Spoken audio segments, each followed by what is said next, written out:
Oke, sebelumnya assalamualaikum warahmatullahi wabarakatuh.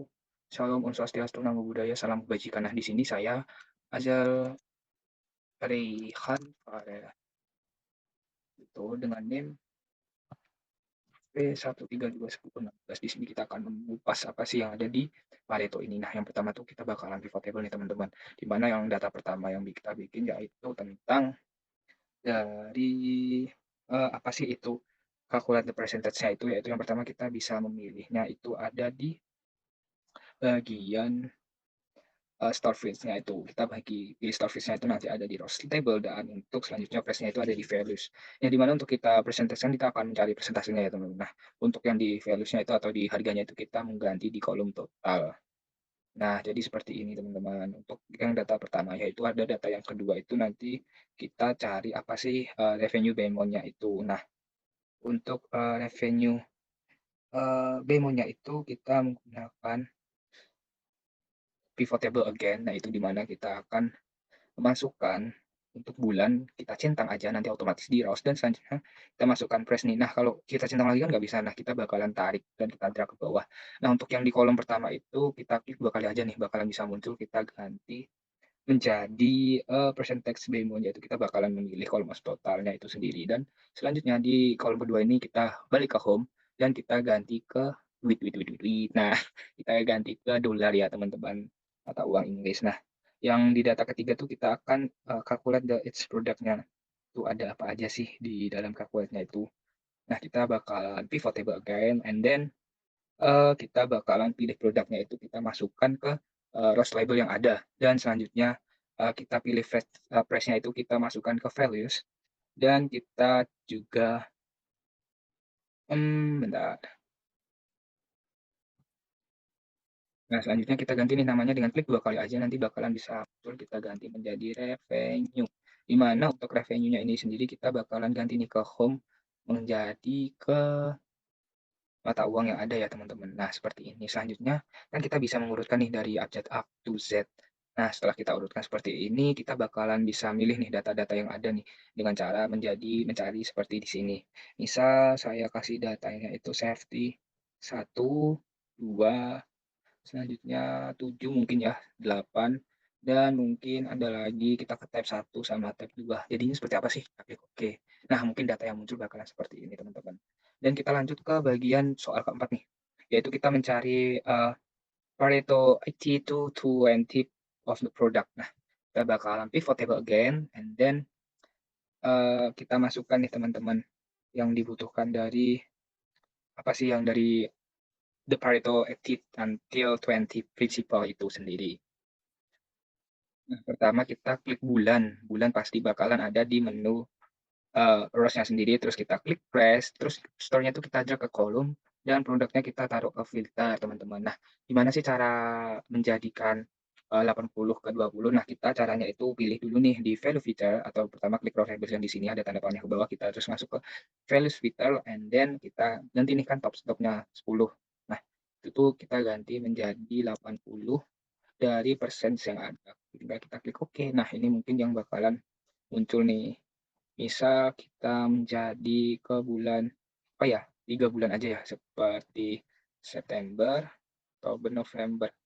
Nah, jadinya tuh seperti ini. Kalau kita select semuanya itu bakalannya seperti ini teman-teman yang muncul. Nah, ini kita pakai yang value filter aja ya, seperti perintahnya top 10. Kita ganti 80 tuh persen. Nah, ini jawabannya. Nah, selanjutnya kita menu ke 5 yaitu ada iya, kita cari report and filter. Nah, seperti tadi nih, kita masukin aja bulan, harga, store ke kolom, produk ke filter. Nah, selanjutnya tuh setelah seperti ini tinggal kita masuk ke insert. Oh iya, tadi kelupaannya. Di sheet 4 kita lupa masukkan slicer yang ada. Kita pilih yang produk ya. Ini kan kayak slicer yang biasa ya. Nah, ini cuma seperti ini. Nah, selanjutnya kita kembali ke kolom 5. Kita pilih yang slicer, kita pilih yang produk.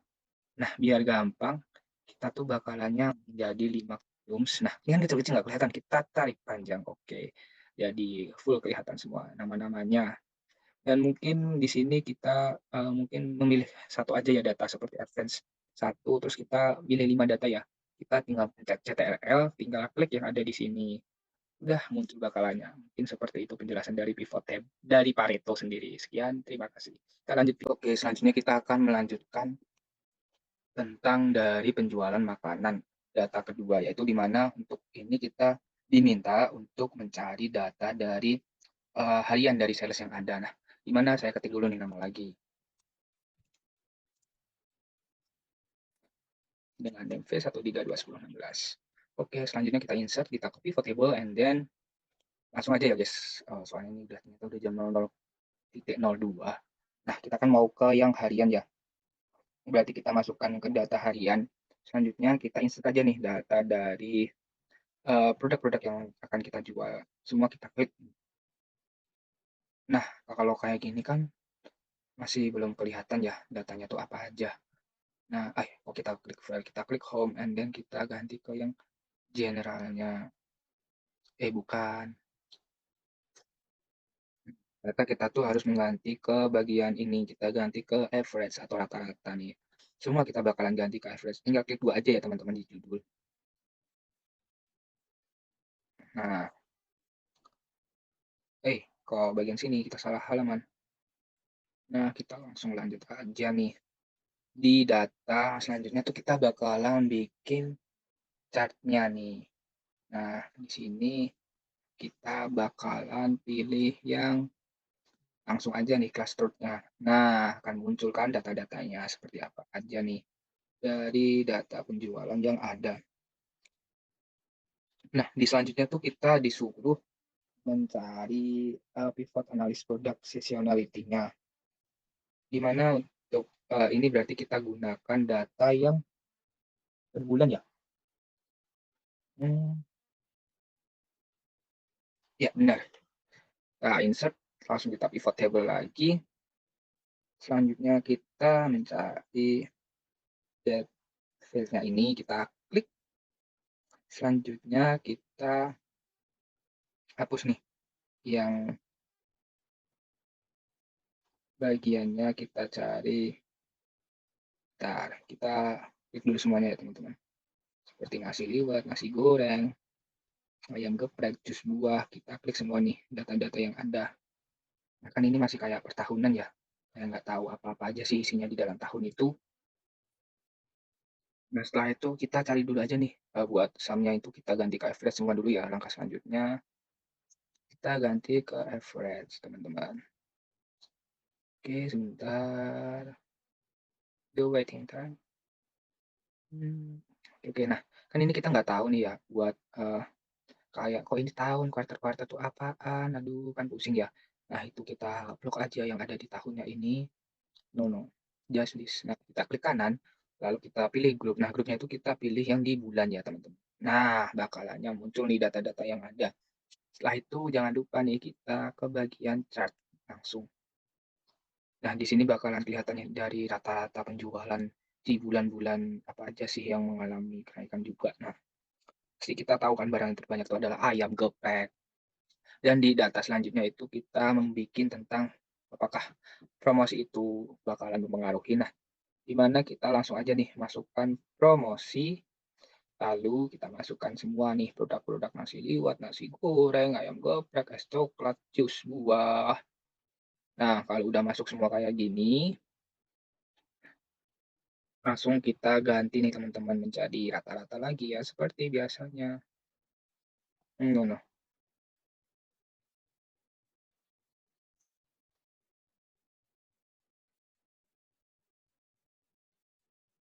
Sebentar,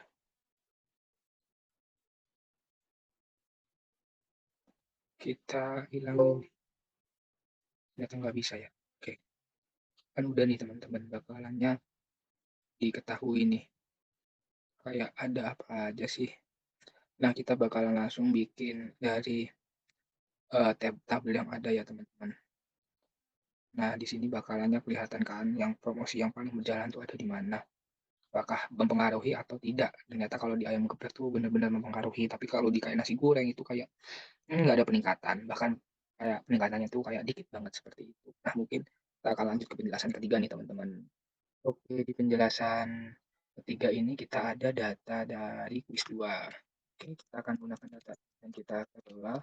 dengan data yang ada, di mana nama saya ternyata kurang LS1. Nah, sekarang itu kita blok semua ya data yang ada untuk membuat charge-nya yang ada kita pakai rekomen aja. Nah, ini kan pasti langsung awal ini ya rekomennya. Nah, gimana sih cara biar yang merah ini menjadi garis, kita klik kanan, lalu kita format data series. Nah, di kanan sini bakalan muncul primary axis. Nah, kita ganti ke secondary axis-nya.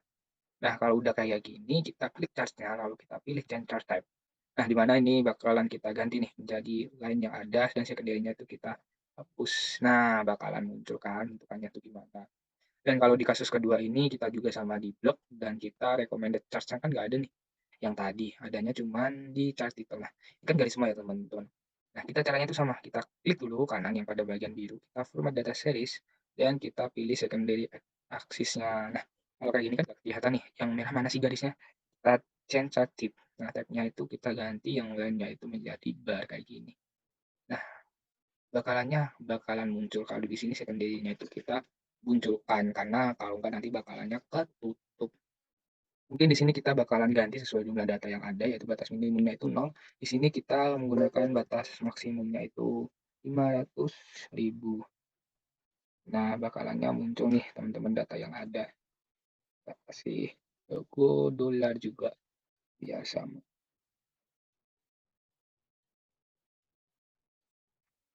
Oke, mungkin seperti itu di penjelasan ketiga ini. Loh, kok hilang? Bentar.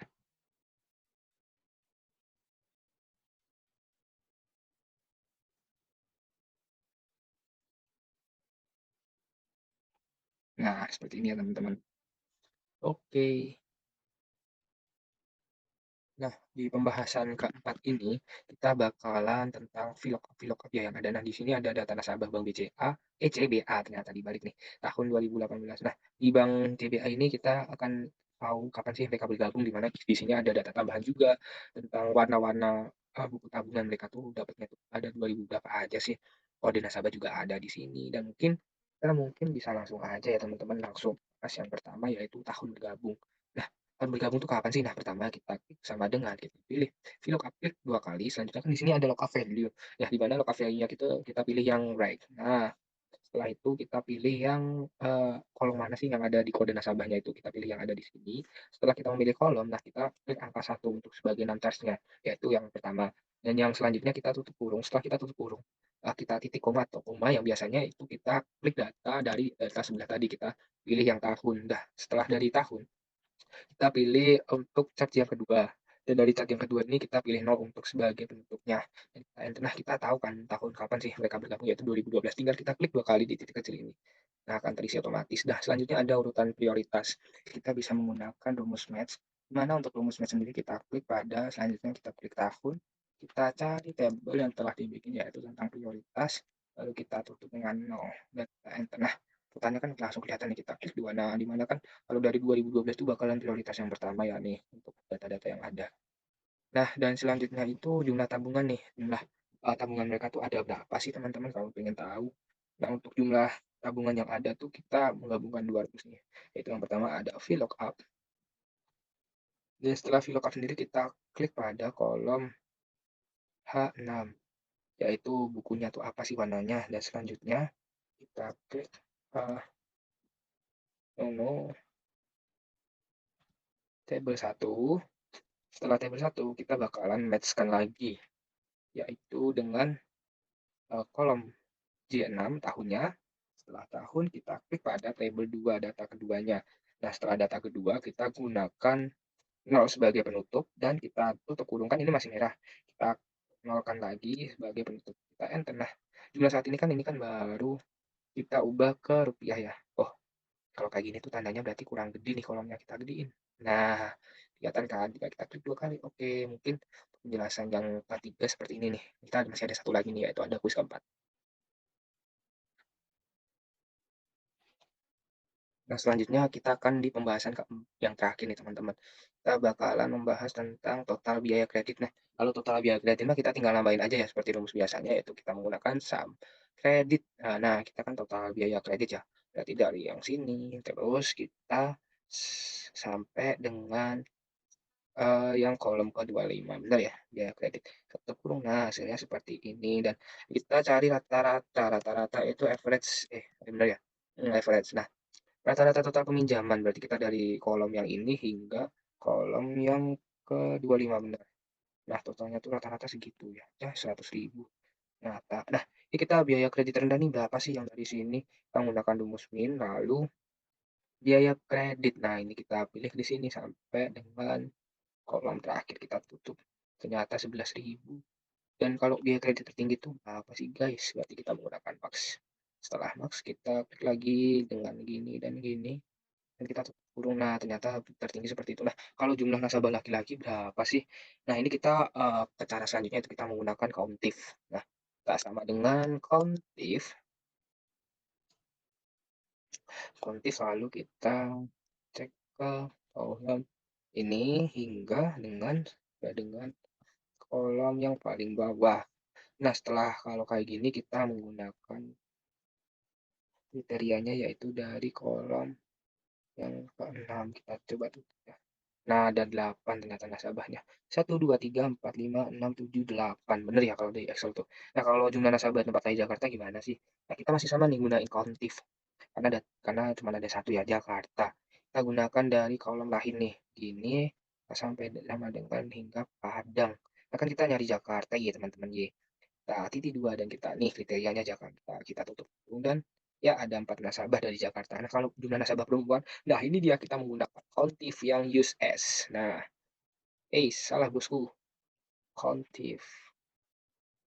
Nah, kita klik 2. Nah, caranya tuh kalau di sini kan kita jumlah nasabah perempuan dulu ya, kita gunain dari data nasabah dulu yang dari perempuan. Kita klik semua, lalu kita klik lagi dan kita gunain yang perempuan nih ya, perempuan. Nah, selanjutnya kalau udah kayak gini, kita klik lagi, kita dari Sulawesi ya teman-teman ya. Nah, kalau dari Sulawesi kan ini ya, kota sampai dengan sini. Nah, setelah itu kita gunain kriterianya tuh perempuan dari Sulawesi. Nah, lalu kita tutup, lalu kita enter. Oh, ternyata ada 2 nasabah. Kalau total peminjaman jumlah nasabah perempuan, nah ini dia, kita sum if. Lalu kita perempuan ya teman-teman. Nih, data perempuan hingga dengan seperti ini. Nah, kita gunakan kriterianya itu dari perempuan. Nah, setelah itu kita tutup lagi nih. Total peminjaman dari K6 sampai dengan oke oke, dengan K25 ya. Lalu kita tutup, kita enter. Oh, ternyata ada 1.342.875 rupiah, teman-teman. Nah, selanjutnya ada total peminjaman nasabah dengan usia 27. Wah, ini dia. Kita masih gunain lagi sama if nih. Nah, dengan cara kita nasabah total peminjaman ya. Nah, kita ke bagian peminjamannya dulu nih. Dari sini hingga ke 25. Nah, kita berarti selanjutnya kita menggunakan kriteria dari laki-laki dan kita tutup lagi dengan eh, oh ternyata bukan tutup teman-teman. Kita langsung lanjutkan hingga ke bagian yang perempuan seperti ini. Nah, kan laki-laki semua tuh. Nah, kita tutup lagi nih. Kita cari data sebagai contohnya itu laki-laki, baru kita tutup lagi dan kita gunakan data yang ada di kolom usia. Kita cari yang 27 tahun ya teman-teman. Nah, dari 27 tahun tuh nanti kita pilih dulu nih dari data sini hingga data yang ada di sini dan kita menggunakan kriteria 27 tahun, teman-teman. Kita tutup kurung, kita enter. Oh, Smiley for this function. Ada apa nih, teman-teman? Apakah ada yang salah? Oke, oke, oke, sebentar. Kita cek dulu ya. Jumlah sum if-nya benar ya dari K6 sampai K25. Lalu kita menggunakan data D6 hingga D25 dan kita menggunakan benar kriteria yang ada. Lalu benar. Too many arguments. Oke, oke, oke.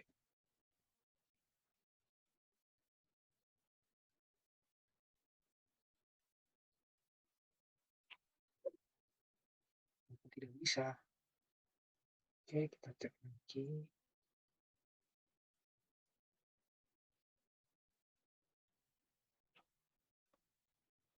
Coba kita taruh di belakang ya teman-teman.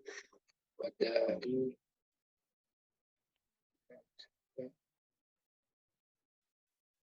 kita sama aja nggak bisa? Ini kenapa nih?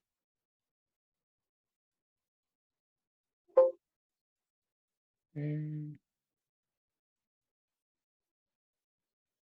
oke. Oke, stop stop. Kok nggak bisa? Oke, sebentar. Nah, kalau untuk bagian ini ternyata tadi ada kesalahan, harusnya kita gunain yang sum if else, yang karena kita banyak data ya teman-teman. Jadi kita gunain itu. Nah, sum if else kita klik lagi dari sini hingga sini. Selanjutnya kita menggunakan data laki-laki hingga di sini, dan kita menggunakan kriteria laki-laki, dan kita tutup lagi, dan kita menggunakan usia hingga rentang usia 25, dan selanjutnya menggunakan kriteria 27 tahun. Nah, benar kan? Ternyata tadi ada satu kesalahan. Nah, kalau rata-rata biaya kredit tuh kita gunain apa sih? Kita average nih. Tapi average-nya tuh beda ya, kita pakai yang average-nya tuh yang if. Nah, kalau range-nya tuh berapa aja sih? Kita menggunakan data dari tenor kreditnya ini hingga data yang ada di sini. Nah, dari data sini tuh kita menggunakan kriteria yang rata-rata 9 bulan. Nah, dari sini kita nih tutup lagi, dan kita rata-rata biaya kredit ya, berarti kita dari sini sampai ke sini baru kita tutup nih, dan ketemu rata-ratanya seperti itu. Mungkin cukup sekian dan terima kasih. Semoga, tugas ini akan menutup nilai UTS saya. Wassalamualaikum warahmatullahi wabarakatuh. Terima kasih.